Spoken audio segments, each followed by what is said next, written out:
Tentang bagaimana promosi, saya kira itu salah satu alasan yang terkuat dari alasan bagaimana perilaku orang yang baik itu menjadi buruk. Benar sekali. Kita lihat saja, hampir semua geng motor itu saya pastikan itu 90% anak lorong. Ya. Saya anak lorong. Saya ingin ceritakan ruangnya, bukan ceritakan saya anak lorong.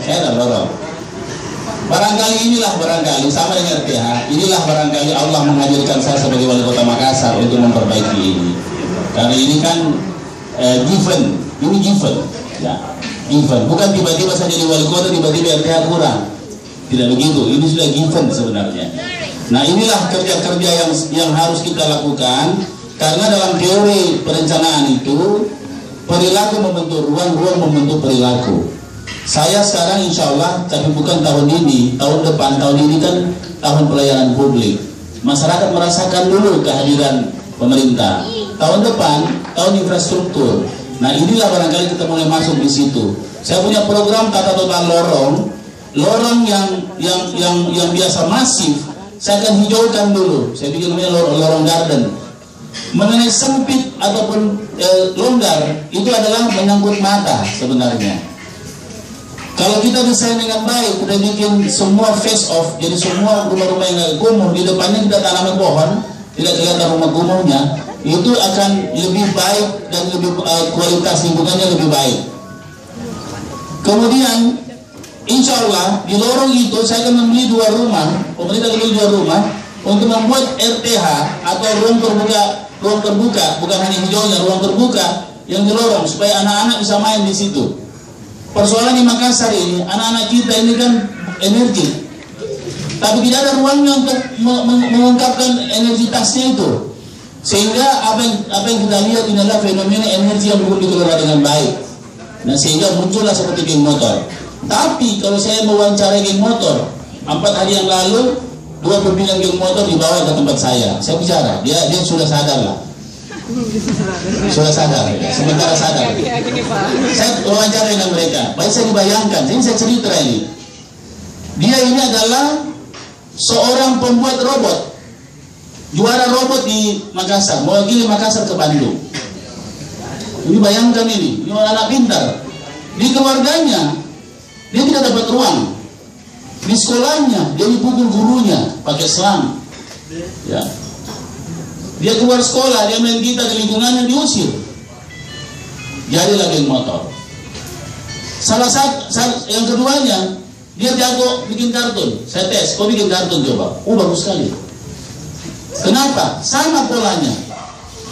Di rumah tangganya tidak dapat ruang, di sekolahnya dipukul, di lingkungan sekitarnya tidak diterima. Akhirnya jadi geng motor.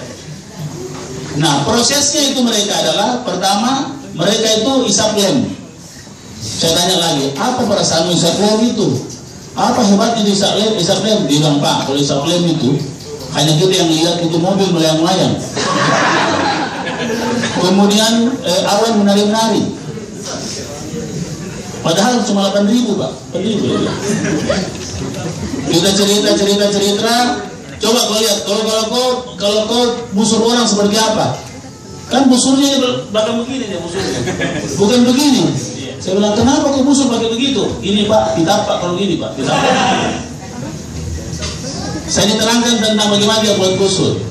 Ternyata persoalan terbesar adalah pendidikan.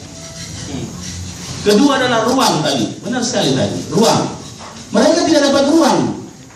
Maka saya langsung perintahkan malam itu juga, Kadis pendidikan saya segera bikin rumah singgah untuk anak-anak berbakat bermasalah. Sudah jalan sekarang. Saya cari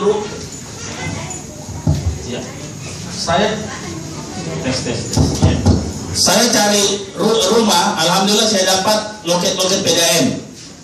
Sebentar saya siapkan surat, seluruh loket PDAM jadi rumah singgah.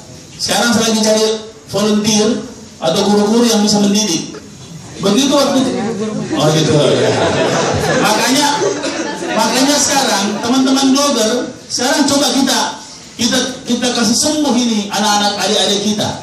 Ya, dengan cara sekarang cari, kalau ada yang kita langsung telepon saya kan terbuka, ya. terbuka ya. Apa namanya, kabari sama saya kalau ada volunteer yang mau gabung. Nah inilah gunanya, dan ini sudah siap walaupun saya terus terang tidak menyiapkan dana untuk itu. Apa